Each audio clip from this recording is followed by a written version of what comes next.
Bersedekahlah di saat miskin, karena tidak pernah orang miskin ketika dia bersedekah, ketika dia kaya tidak bisa mengalahkan sedekahnya di waktu miskin.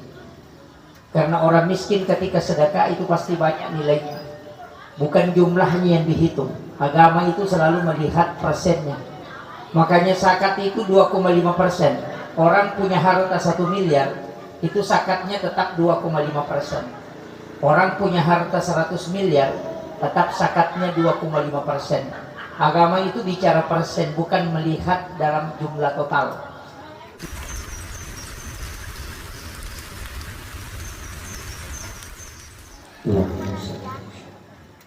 Bismillahirrahmanirrahim. Assalamualaikum warahmatullahi wabarakatuh. Alhamdulillahirabbil alamin.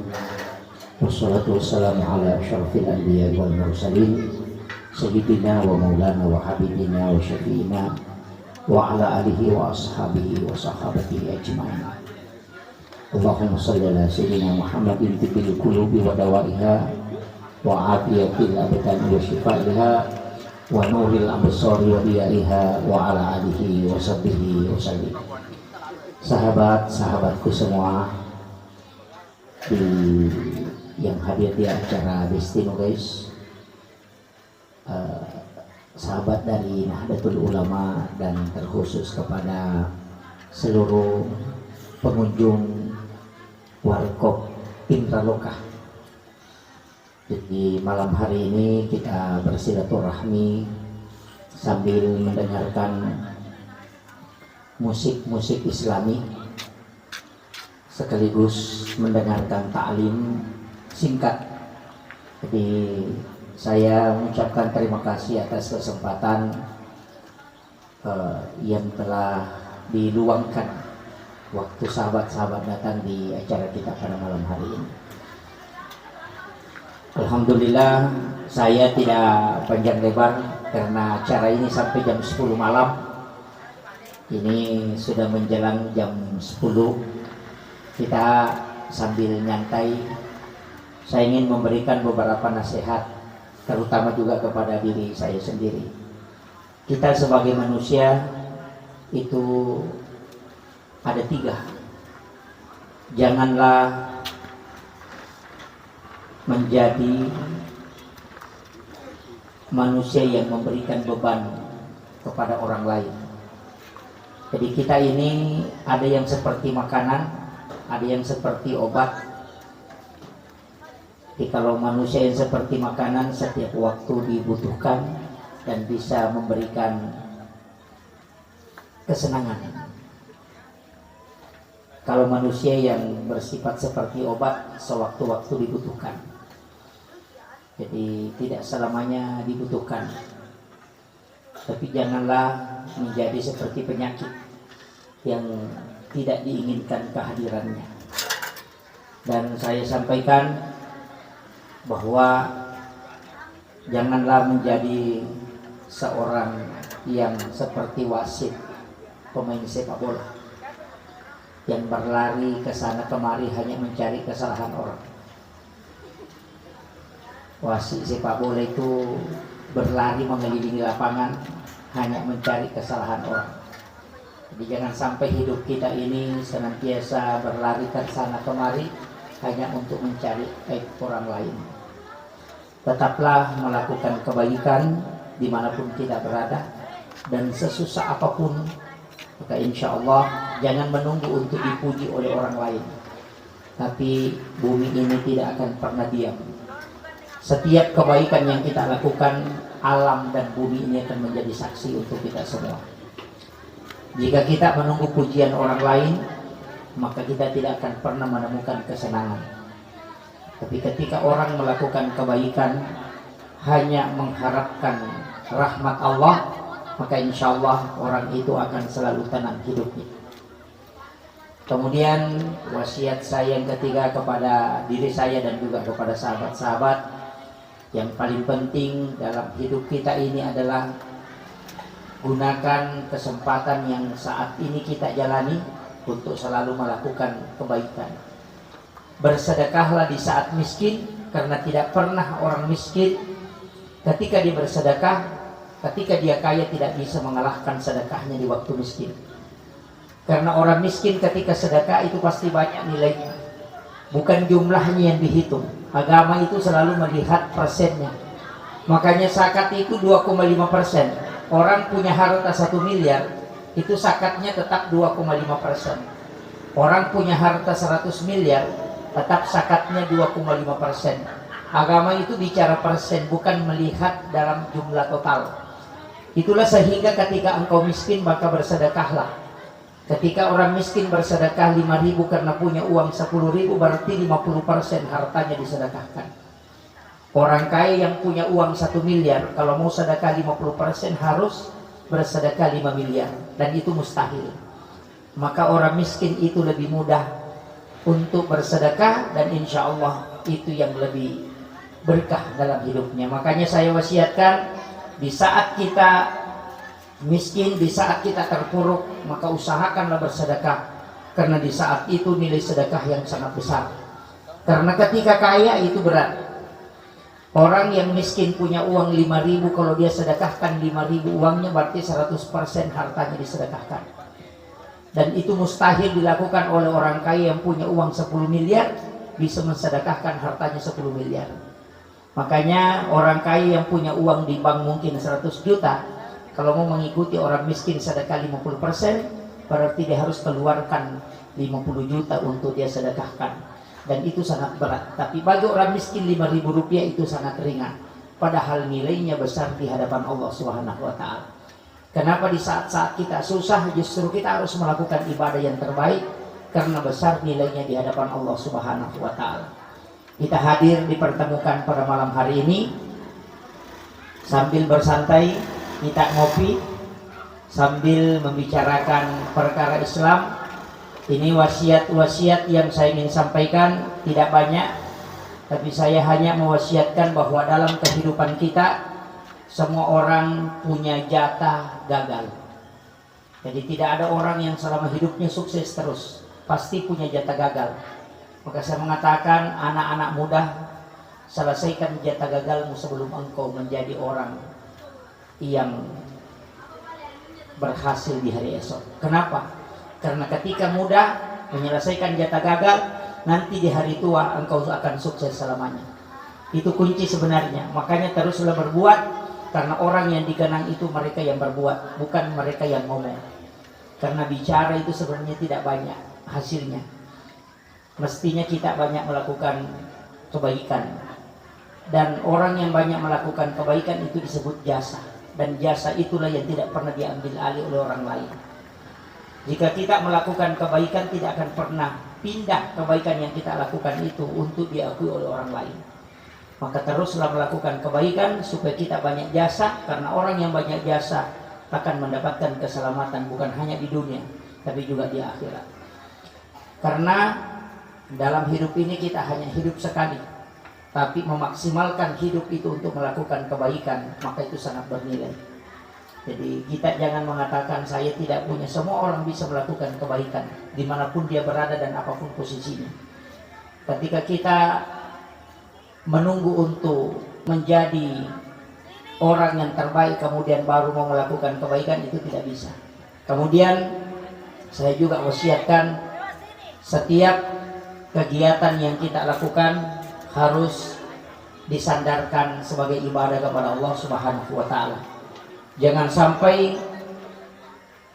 segala kebaikan yang kita lakukan itu rusak hanya karena banyak penilaian-penilaian orang yang menyebabkan kita kecewa terhadap kebaikan yang kita lakukan. Jangan pernah terpengaruh dengan penilaian orang lain.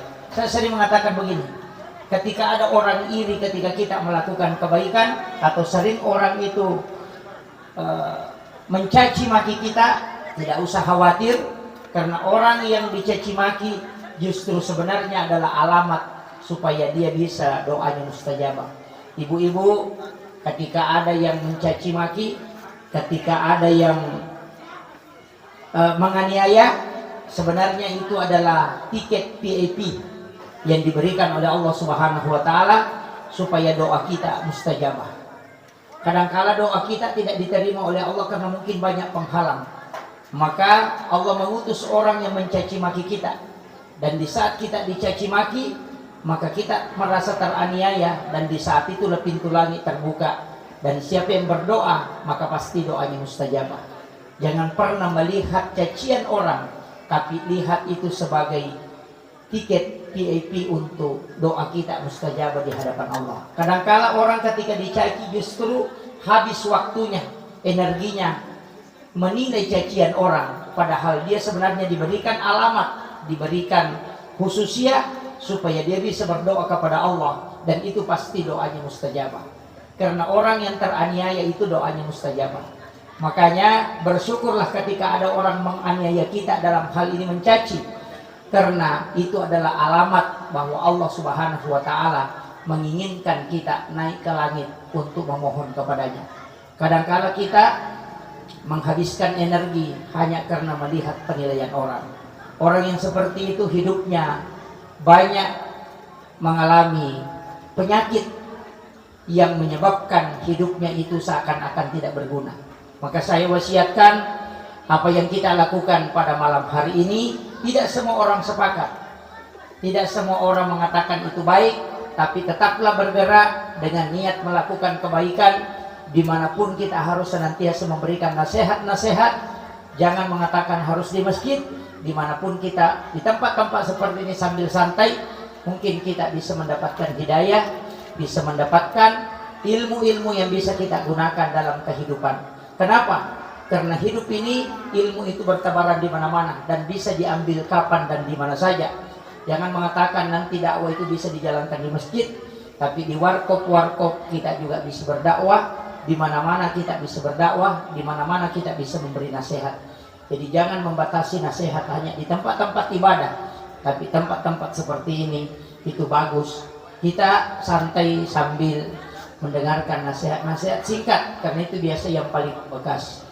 Sahabat sekalian, kemudian wasiat saya yang keempat, ini mungkin yang tidak kalah pentingnya, bahwa dalam hidup kita tidak selamanya kita mengalami kehidupan yang indah. Kadangkala menghadapi masalah-masalah, tapi sebenarnya masalah itu didatangkan Allah bukan untuk membuat kita jatuh, tapi justru membuat kita menjadi semakin kokoh. Pohon yang sering diterpa angin itu justru akarnya semakin kuat. Pelaut yang ulung itu bukan karena mereka pernah lewat di pinggir laut, tapi karena mereka pernah menghadapi ombak yang besar. Artinya manusia yang hebat itu bukan karena mereka tidak pernah mengalami kegagalan, tapi justru karena banyaknya peristiwa yang dia alami sehingga dia dianggap menjadi orang yang hebat. Makanya jangan katakan ketika kita gagal bahwa saya gagal. Sebenarnya tidak. Kita tidak gagal, tapi kita telah diberikan ilmu oleh Allah menghadapi suatu masalah. Dan tidak ada sesuatu yang diberikan oleh Allah kecuali kita mampu menghadapi. La yukallifullahu nafsan illa usaha. Itu penting. Karena kenapa? Kadangkala kita menghadapi masalah langsung kita drop. Jangan. Itu sebenarnya isyarat supaya kita menjadi orang yang hebat, orang yang kuat. Makanya saya mengatakan tadi, pelaut yang ulung bukan karena menghadapi ombak kecil, tapi karena mereka pernah dibanting oleh ombak yang besar. Maka orang yang hebat adalah orang yang jatuh bangun, tapi mereka tetap berdiri kokoh dengan mengatakan bahwa saya bisa. Itulah orang yang sukses sesungguhnya. Bukan orang yang tidak pernah menghadapi masalah, tapi mereka yang bergelut dengan berbagai macam masalah. Dan ingat, Allah tidak melihat nilai, tapi dia melihat proses. Makanya orang barat mengatakan the process is a good in product. Bahwa proses itu lebih bagus daripada produk. Artinya berproseslah dalam hidup ini, karena bukan dilihat hasilnya. Seandainya hasil yang dilihat, maka seorang dai tidak diberikan pahala kecuali ada jamaahnya yang sholat ketika dia ceramah tentang sholat. Tapi dai diberi pahala karena memberi nasihat, bukan karena jamaahnya melakukan kebaikan. Hanya saja ketika kita menuntun orang untuk melakukan kebaikan dan bisa melakukan kebaikan dari usaha kita, maka Allah memberikan hadiah. Maka jangan pernah kecewa ketika memberi nasihat. Kita bukan siapa-siapa. Untuk teman-temanku, sahabat-sahabatku para dai Jangan pernah kecewa ketika memberi nasihat kemudian tidak diterima. Rasulullah saja yang didampingi oleh malaikat Jibril dan punya mukjizat dan diberikan Al-Quran langsung, tetap masih banyak yang mencacinya. Beliau sudah punya mukjizat didampingi oleh malaikat Jibril, itu masih ada yang mencaci. Kita ini tidak punya mukjizat, didampingi malaikat Jibril pun tidak bisa. Tapi kalau kita mengatakan kenapa banyak yang mencaci, kita ketahui bahwa kita ini bukanlah orang yang sempurna. Tetap berjalan, tapi jangan pernah kecewa dengan apa yang kita alami. Syukuri semua yang diberikan oleh Allah, karena orang yang bersyukurlah yang akan selalu ditambahkan nikmatnya. Orang yang sering kecewa justru menanamkan kehancuran, bukan hanya dalam dirinya tapi juga dalam perjalanan hidupnya. Kemudian yang terakhir, saya juga wasiatkan, ini yang tidak kalah pentingnya, bahwa perjalanan ini jangan selalu menilai orang lain, tapi kembalilah kepada diri kita, selalu menilai diri kita. Banyak orang yang senantiasa menilai orang lain sehingga dia lupa menilai dirinya. Dalam kajian tasawuf itu selalu melihat dirinya, bukan melihat orang lain. Makanya di bab-bab tasawuf itu, di bab-bab hikmah, kalau kita belajar di beberapa kitab para ulama, kita tidak pernah menemukan ulama-ulama tasawuf itu menyalahkan orang lain, tapi dia selalu mengintrospeksi dirinya. Makanya kalau ada orang ibadah mencari pahala, berarti dia ahli syariat. Kalau ada orang beribadah karena mencari jalan, berarti itu ahli tarekat. Kalau ada orang beribadah karena hanya ingin mendekatkan dirinya kepada Allah, maka itu adalah ahli hakikat. Tapi kalau ada orang beribadah hanya untuk mencari mengenali dirinya, maka dia adalah ahli ma'rifat. Ma'rifat itu adalah kembali ke diri kita. Kadang-kala kita menyalahkan orang padahal kita yang salah. Ada orang posting makanan, kemudian dia mengatakan, alhamdulillah hari ini kami ditraktir. Langsung kita bikin komen mengatakan melo siaceng. Padahal ternyata melo yaceng ini malah saat ya Pak Dena yang liki mandre. Ini kadang-kala ada orang ke tanah suci melaksanakan ibadah umrah, selesai tawaf, kemudian dia memposting bahwa kita di Baitullah. Kemudian dia mengatakan, dia tidak narik melakukan kebaikan di tanah suci. Sebenarnya bukan itu tujuan kita menegur mereka, tapi karena mungkin kita kecewa karena tidak diberi kesempatan datang bersilaturahmi ke sana. Kadangkala hati kita yang rusak, tapi kita salahkan orang. Ini kadangkala muncul, kita selalu merasa bahwa orang ini begini, padahal sebenarnya kita yang sakit. Makanya satu kuncinya, ketika orang mendapatkan nikmat kemudian kita merasa risih, berarti sebenarnya kita ini adalah sakit. Nah, biasa melihat tuh beli bola nasana cicil nih, pada ternyata ini suruh wajah. Ini kadang-kala makanya saya sampaikan, setiap masalah yang kita hadapi, hadapilah dengan senyuman, hadapi dengan penuh keridhaan. Karena beban itu, kalau kita menghadapi beban, sesekali kita letakkan beban itu aja, tapi kiri kok ke masalah tak. Karena sebenarnya memikirkan beban atau memikirkan masalah justru membuat rumit kehidupan. Maka di guru tak, ya kong ke masalah menghadapi, sesekali letakkan masalah itu, jangan kau pikirkan. Karena ketika kau pikirkan justru itu menjadi beban berat. Beban hidup ini hanya sesekali kita harus lepaskan supaya kita merasa ringan. Ketika kita tidak punya apa-apa, mungkin banyak sahabat kita tidak datang menemui kita. Bersyukurlah ketika ibu miskin kemudian tidak didatangi sahabat. Kenapa? Karena ketika kita miskin kemudian banyak sahabat yang datang, mungkin kita tidak bisa kasih makanan. Makanya orang yang bangkrut itu kalau tidak banyak sahabatnya bersyukur, karena tidak ada lagi yang ditraktir. Kayaknya orang sukses kemudian banyak sahabatnya, bersyukurlah karena bisa bersedekah. Itu kuncinya.